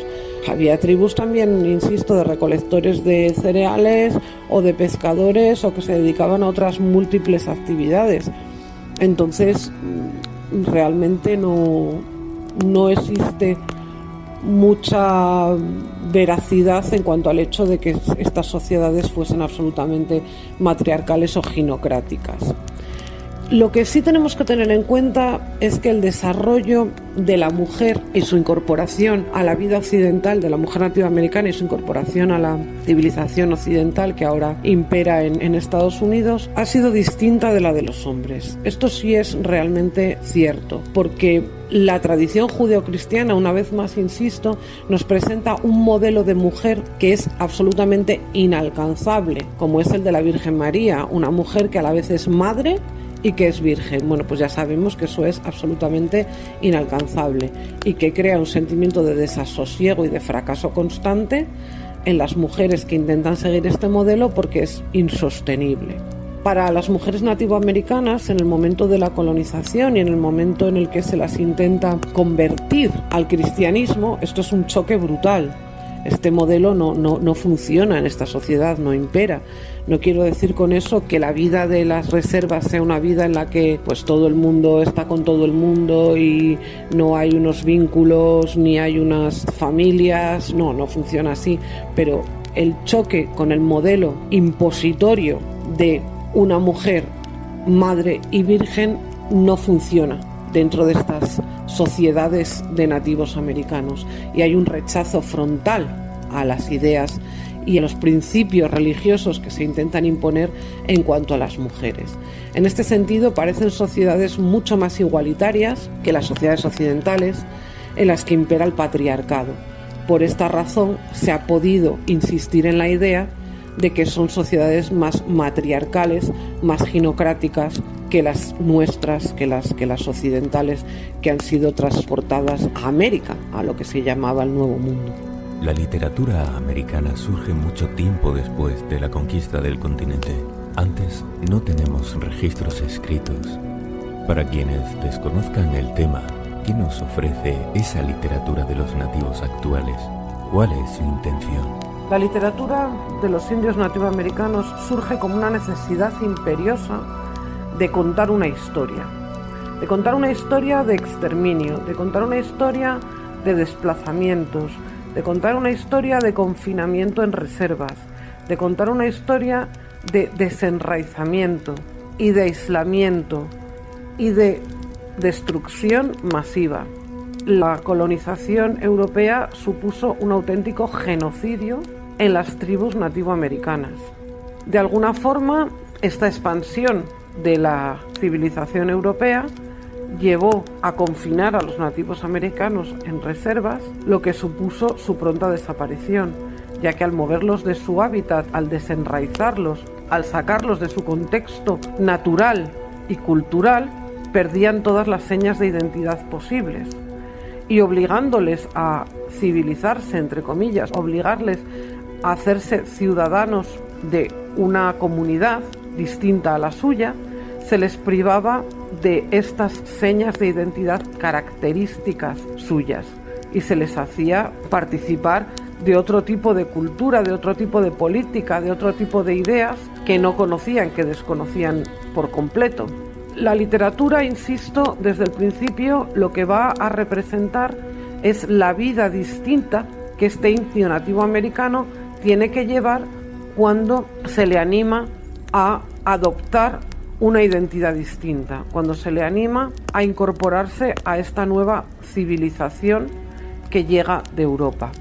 Sobre todo en el siglo XIX y en el siglo XX se va a experimentar este cambio y se va a contemplar que surgen las primeras voces de nativos americanos contando en una especie de autobiografías, porque bueno, no son tales, son realmente controladas por manos europeas, por manos de civilización occidental, la historia que cuentan. En muchos casos, las generaciones nuevas o las generaciones más jóvenes eran llevadas a colegios internos, a internados, e incluso para ser adoptados con familias de reputación religiosa aprobada, para salir de esa especie de salvajismo, para civilizarlos, como decía antes en el texto de James Fenimore Cooper. Y luego se les animaba a contar su historia, la historia de su salida de la tribu y cómo se habían transformado en un producto mucho más, insisto, civilizado. Aun a riesgo de ser redundante con el término, esta era la característica fundamental de estas autobiografías que surgen a finales del siglo XIX y a principios del siglo XX.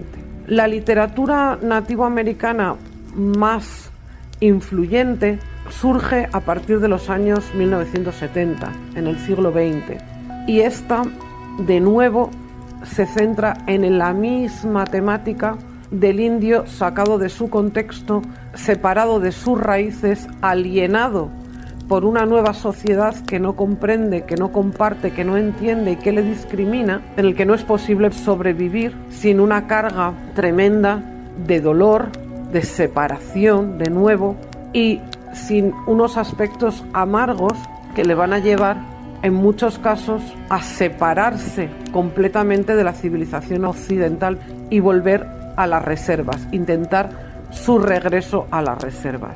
Muchas de estas narrativas y poemas son de fracaso, hablan del fracaso de la reintegración, pero muchas otras advierten una esperanza de cambio, una esperanza de retorno a esas raíces y de recuperación de un pasado que ha sido eliminado con la tradición occidental, con la imposición de la tradición occidental.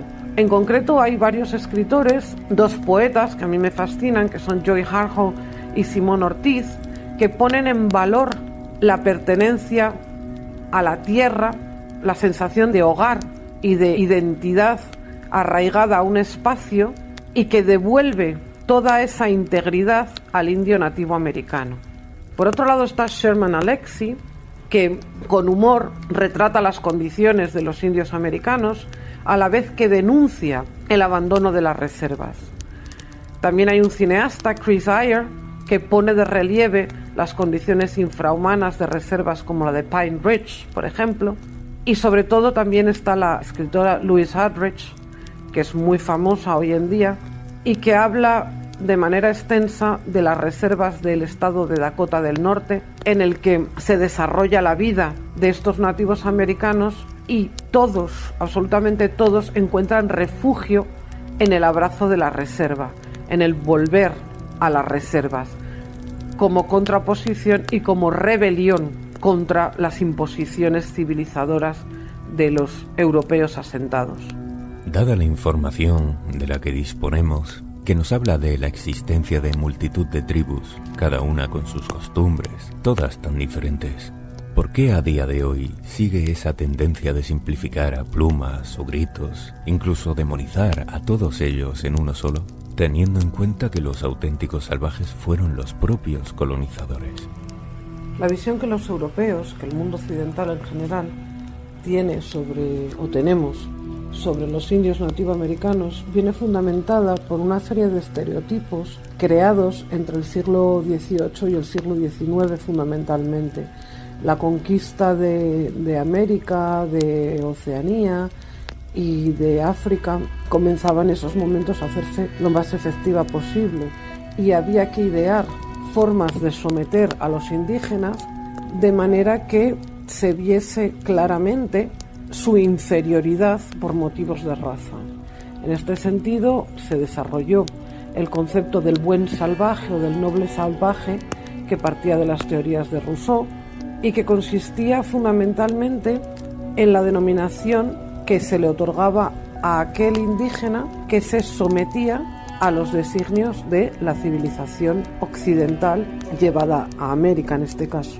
Todos aquellos que no se sometían a esos designios, a esos imperativos impuestos por la moral y la conciencia occidental, entonces era mejor que estuviesen muertos, exterminados, porque, como además se nos presenta en todos los westerns, en las películas del oeste de Hollywood, el indio bueno es el indio muerto. Por tanto, tenemos esos estereotipos fundamentales, como son la idea del noble o buen salvaje, y por otro lado aquella de que el indio bueno es el indio muerto. Claro, esta idea empezó a gestarse con mucha más fuerza en la literatura, y sobre todo hay un ensayo de James Fenimore Cooper que se titula Civilizando al piel roja, en el que ya se ve claramente las intenciones colonizadoras. James Fenimore Cooper vivió fundamentalmente en el siglo XIX, y su idea era la de que el indio, el piel roja, estaba absolutamente por debajo de todas las demás razas de la especie humana. El indio podía asemejarse un poco a los irlandeses en cuanto a la vagancia, en cuanto a la forma de comportarse tan ruda y con tan poco refinamiento, pero en todo caso era salvable si se le civilizaba. Y él lo demostró en sus novelas, fundamentalmente en El último mohicano, en el que nos presenta su idea del noble salvaje. Su idea del noble salvaje es el indio Uncas, y crea también otro personaje, Natipampo, que va a estar a caballo entre la civilización occidental y las ideas nativoamericanas.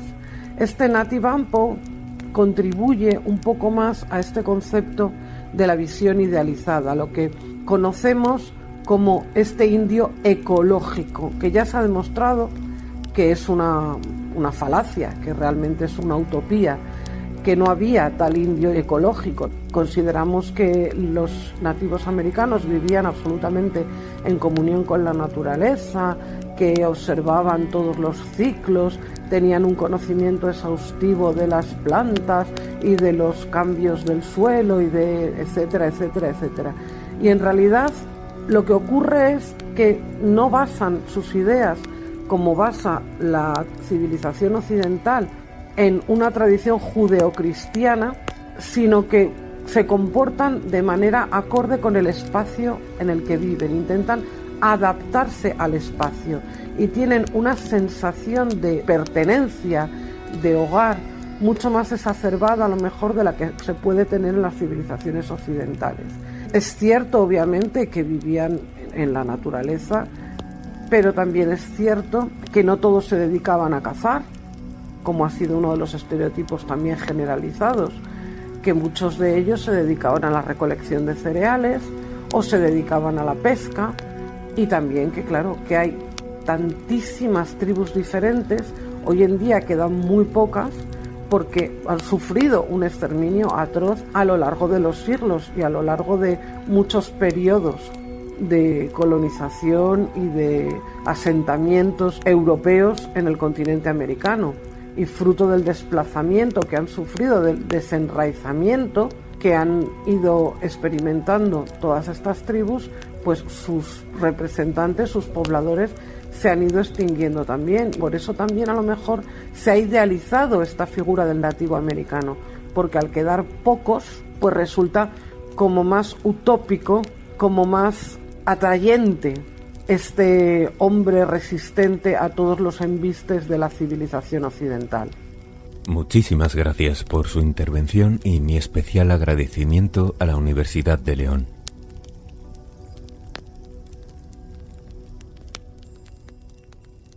La sombra del colibrí lanzándose a la flor vacila en la tierra sagrada mientras entrego el tiempo. Aquí, en la quietud, mis pensamientos vuelven hacia mí.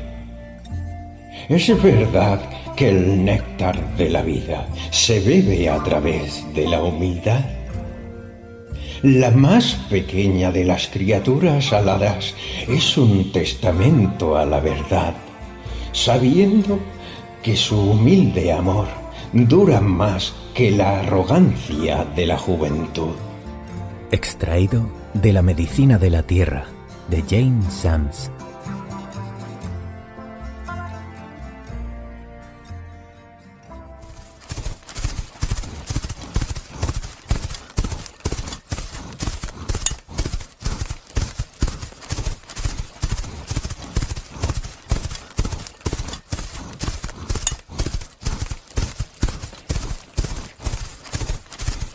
Seguimos nuestro recorrido hacia el altiplano, lo que hoy conocemos como los estados de Nevada, Utah, Idaho y Wyoming. Es una zona semidesértica donde viven los Klamath, o gente del lago. Su tribu tiene como líder a un chamán y tienen una fe ligada a la cosmología y a los mitos, como Yao, el espíritu que vive bajo el monte Manzama, y su rival, Skell, el espíritu que vive por encima del mundo. Más al sur se asientan los Nez Percés, cuyo nombre francés significa nariz agujereada, dada su costumbre de hacerse perforaciones en esa zona. La tribu se estructura en 38 familias o chopunits, que viven en cabañas comunales, además de poseer una casa de reuniones denominada la Pi Tal A Net. Otros residen en pequeños poblados donde se dedican a la pesca del salmón con una lanza de 3 puntas. Su religión se centra en los poderes personales, a lo que denominan somes. Para ello deben encontrar el poder de su espíritu guardián, o Wiatkin. En la actual California y Oregón viven los Modoc, la gente del sur, cesteros y comerciantes, liderados por un caudillo o gui y un chamán. Tienen casas de sudor, unas cabañas con forma de cúpula, que también son usadas como centros comunitarios. Su religión se centra en los espíritus guardianes. Creen que el mundo es un disco que se fue ensanchando gracias al dios Kumokuint. También creen en una mujer coyote llamada Guas y en el espíritu de una ardilla llamado Tuk. Todas esas leyendas serán publicadas posteriormente por Albert Samuel Catzett en 1885. Un poco más al norte se asienta la tribu Umatilla, dedicados principalmente a la caza del ciervo y a la pesca. En el sur, los Paiute, recolectores de semillas y cazadores de pequeños animales como ardillas, conejos o erizos. Su religión es principalmente chamanista, pero más tarde adoptarán el uso del peyote. Una tribu nómada de la zona son los Bannock, que se encuentran divididos en 5 grupos: los Kunsundika, o comedores de búfalos, los Penointikara, o comedores de miel, los Ojopanaiti, o Bannock del Gotoner, los Yambadika, o comedores de raíces, y los Waradika, o comedores de arroz. Frecuentemente hacen migraciones a las cataratas Sosone para realizar la pesca del salmón, y en verano se dedican a la caza del búfalo. También encontramos a los Ute o Yuta, protectores de las montañas, divididos en Muache, Yampa, Uncompagre, Capote, Tapemache, Winimuche y Unita, que se dedican principalmente a la recogida de raíces y plantas silvestres, y se encuentran liderados por un caudillo hereditario. Finalmente, a orillas de los ríos Trunki y Carson se asientan los Waso, divididos en Hanaleti, Panalu y Welmti. Residen en casas cónicas y cupuladas, una para el invierno y otra para el verano, situadas en los valles del este durante la temporada de caza y pesca. Su vida religiosa gira en torno al chamanismo y al peyote.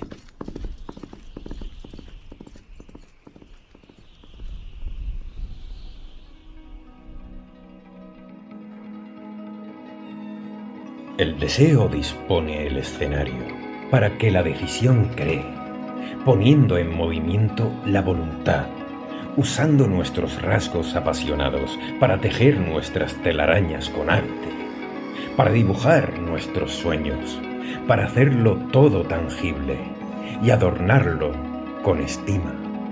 Cuando miramos nuestras creaciones, podemos entonces cambiar la perspectiva o la alineación, ajustando la profundidad o el rango. Cuando la tela de nuestra creación respira nuestros sueños, podemos ver cómo nuestra pasión nos da visiones para sobrevivir. Allí dentro está el secreto de la creación humana en su mejor momento. Un sueño que contiene pasión perdurará. Entonces, revélalo. Extraído de La medicina de la tierra, de Jane Sams.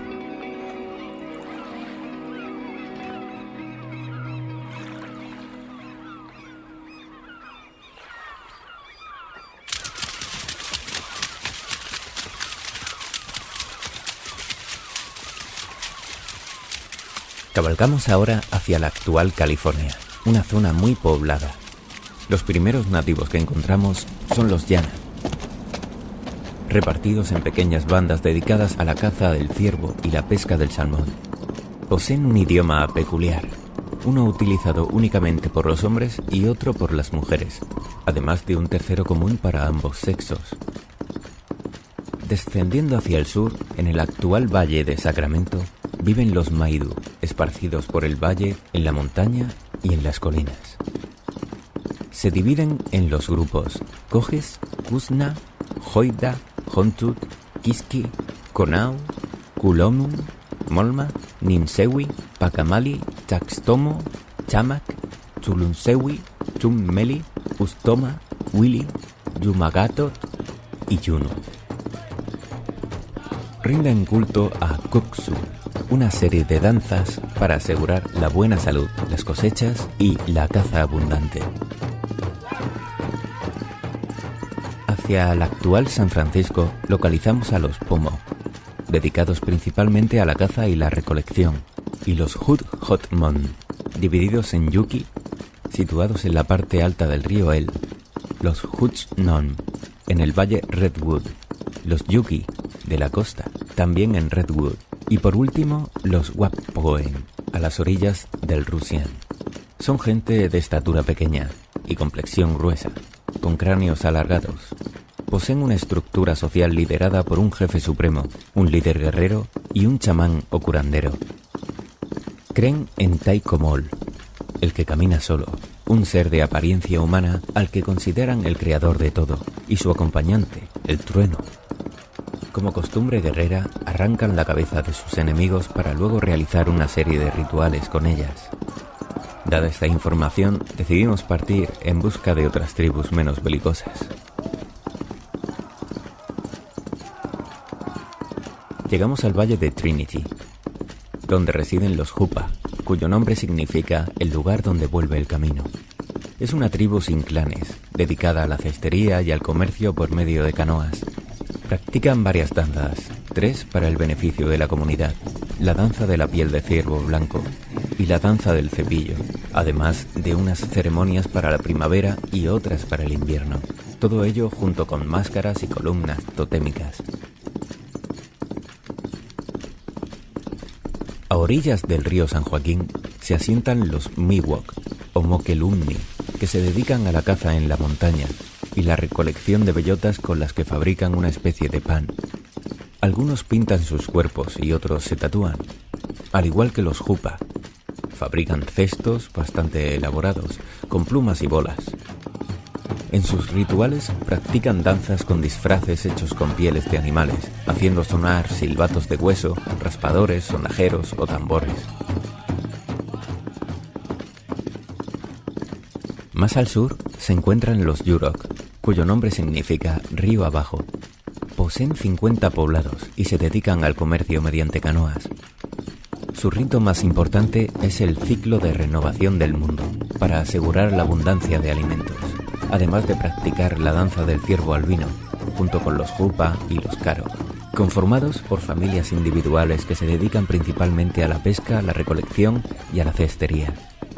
Allí también residen los Wintun, divididos en los Wintun del norte, los Nomlaki o Wintun central y Wintun del sur, divididos en Wintun de las colinas y Pauntin, divididos a su vez en Sumsu, Suisun y Korusi. Practican la poligamia y se dedican a la caza con arcos y flechas, además de la recolección. Cuando comienza la temporada de caza y pesca, se asientan en casas cónicas o tipis. Rinden culto a Kuksu y realizan ritos esotéricos con el propósito de dar fortaleza a los jóvenes y evitar las catástrofes naturales. Por último, se encuentran los Yokut, conocidos también como Mariposan.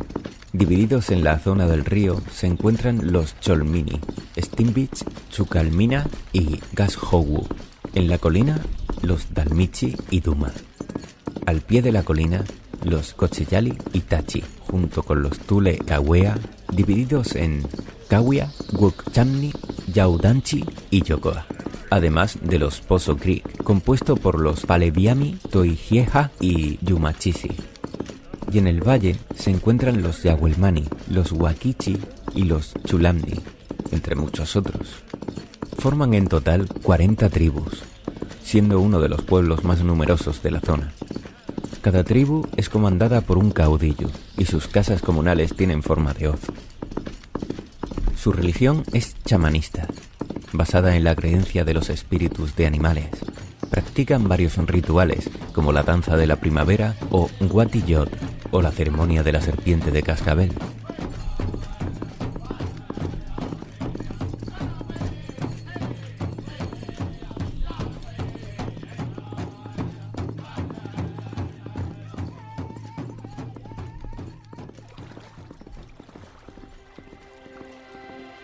Las corrientes del río me llevan en cada recodo. Encima de las rápidas aguas blancas, hasta que empiezo a mezclarme con los espíritus del agua a medida que seguimos nuestro camino. Pasadas las orillas de los recuerdos, el sol amanece en el día de hoy. El flujo de la vida me sumerge. Mi pasaje, los sonidos del río, las corrientes me llevan con cuidado hasta que llego a la tierra sagrada. Las canciones del río todavía resuenan dentro de mi alma, pidiéndome que cante con ellas, mientras permanezco en el banco de arena. Deja que los que están a tu alrededor sigan sus propios senderos, hallando peculiaridades y contando sus propios cuentos. Cada corriente es diferente, cada lección revelará, y el flujo de cada río trae bendiciones al alma. Extraído de La medicina de la tierra, de Jane Sams. Tras un largo periodo por estos lugares y con la llegada del verano, cabalgamos hacia tierras más frías, al noroeste, lo que corresponde con las actuales Washington, Oregón, la Columbia Británica y la costa de Alaska. Los primeros con los que nos encontramos son los Tsimshian, la gente del río Skeena, dedicados a la caza y la pesca del salmón. Estos se dividen en 3 tribus, los Niska, divididos a su vez en Kizak, Git-Ratin, Kijigenik o Jitwilsk, Kitwinskil y Kitanwilsk. Los Hitsan, divididos en Gitsan o Kitsan. Y finalmente los Tsimshian, de la costa, compuesto por los clanes Cuervo, Águila, Lobo y Ballena Asesina. Utilizan crestas heráldicas según las proezas de la familia y fabrican tótems a partir de planchas de cedro. También celebran el llamado Potlatch, una ceremonia donde se hacen regalos a cambio del estatus o el prestigio. La tribu más representante de las costumbres norteñas son los Tlingit, divididos en Au, Chilkat, Gonajo, Hel, Henia, Huna, Huts, Nugu, Kake, Kuyu, Sani, Sitka, Stikine, Sundum, Taku, Nogas, Talkan y Yakuta. Residen en largas villas, con tótems frente a las casas y rodeadas de planchas de madera de cedro. Se estructuran mediante clanes endogámicos por filiación materna. Utilizan canoas para realizar la pesca del salmón y la caza de patos durante el verano. Tienen la creencia de que un cuervo les trajo el fuego. En sus rituales utilizan grandes máscaras de madera para representar a sus antepasados o héroes sobrenaturales. En el actual archipiélago de la Reina Carlota residen los Kaigani junto con los Haida, divididos en Skidegate y Maset, que se subdivide en Houkan, Klingwang y Kazan. Se dedican principalmente a la pesca y a la caza de mamíferos marinos y ciervos.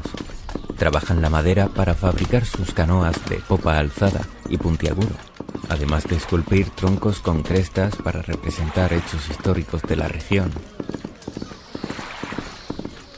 Siguiendo la costa del Pacífico, nos encontramos con los Nu-Chal-Nul o Nootka, que se desplazan con frecuencia, siempre en campamentos temporales, para poder aprovechar los recursos propios de la estación. Por último, cerca de las islas Vancouver, se asientan los Kwakiut, cuyo nombre significa playa al lado del río. Estos se dividen en Klaskino, Quatsino, Toskimo, Nuwiti, Kwasela, Nakwakto, Mamaligikruya, Quilhuisoteno, Tlauhuitis, Nimkis, Tanacteuk, Tsahuataneuk, Kwawawaink, Lecuito y Kwakiul. Son pescadores y leñadores. Esculpen tótems, pero también son muy belicosos. Practican el canibalismo y su dios es Bakbak Walanoksikwe.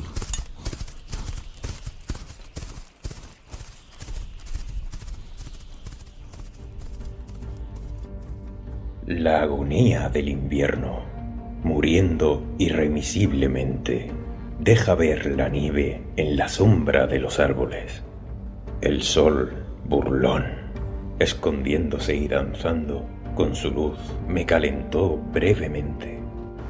Luego, como un amante inconstante, desapareció, con vientos rugientes o brisas cálidas. Será la dulce respiración de la primavera la que cambie la nieve por la lluvia. ¿Puede el deshielo de la nieve que habita en las altas montañas, enviar rápidamente agua para limpiar la sombra pálida y helada de la muerte, esperando el retorno del verde manto de la tierra.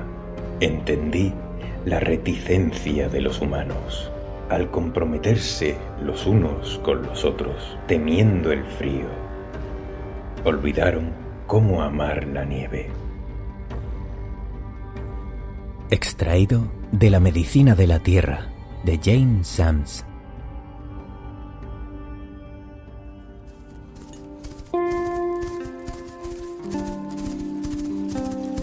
Cabalgamos ahora hacia el noroeste, desde la actual Nueva Inglaterra hasta Virginia y los Grandes Lagos.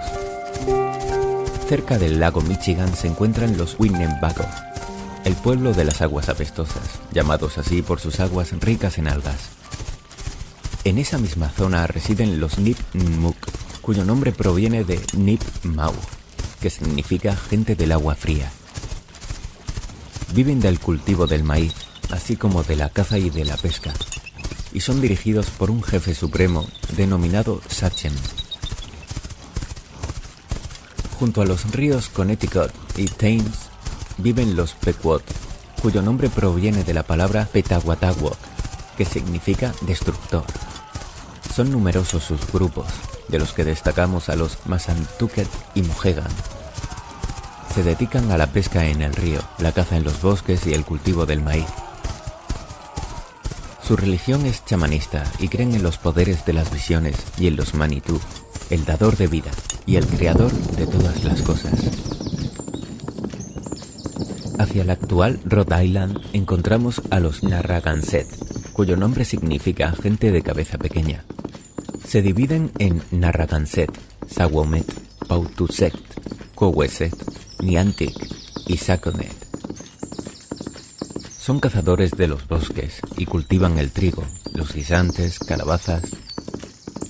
Su dios principal es Catantowi, quien les entregó la semilla del maíz, y Chepi, el segundo dios en importancia, además de un héroe gigante llamado Mousehop. En las actuales Ohio, Michigan y Wisconsin reside el pueblo Huron, también conocidos como los Wyandot.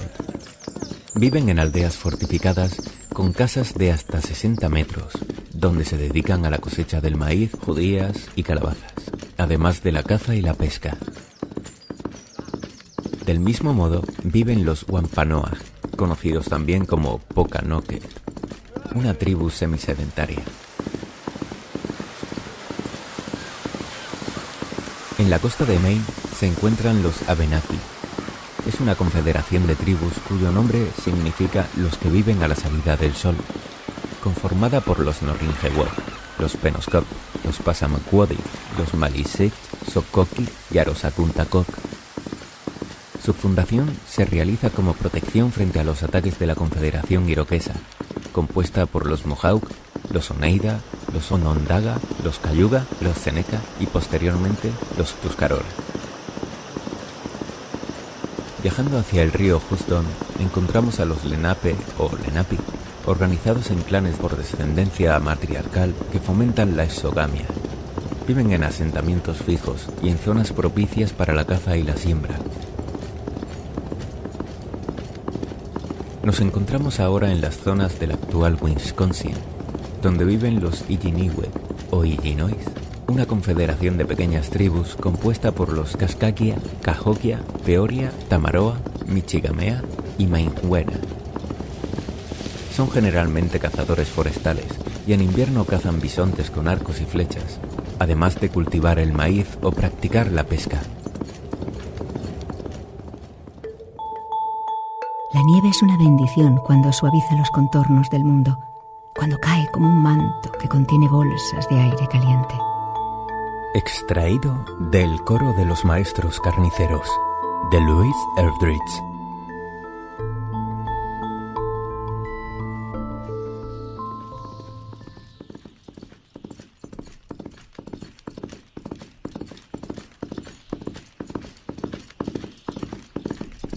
Para finalizar este largo recorrido, visitamos las tierras del subártico, la zona interior que comprende Canadá. Allí encontramos a los Ojibwa o Chippewa, muy conocidos por sus canoas fabricadas con corteza de abedul, la minería y el comercio. Su religión se centra en Midewiwin, la creencia de que Gichimanidó creó a 2 hombres y 2 mujeres. Luego, Gichimanodó les otorgó la racionalidad. Toda una mitología conformada por multitud de ritos y ceremonias. Por último, en los bosques encontramos a los Cree, dedicados a la caza de conejos, castores, alces y aves, así como a la pesca y la recolección de plantas silvestres. Organizados en clanes familiares y con una religión de tradición chamánica.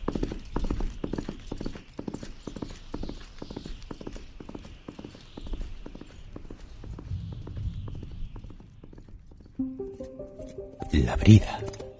Vengan y cabalguemos juntos por los senderos de la historia. El último domingo de cada mes a partir de las 22 horas en radiosapiens.es.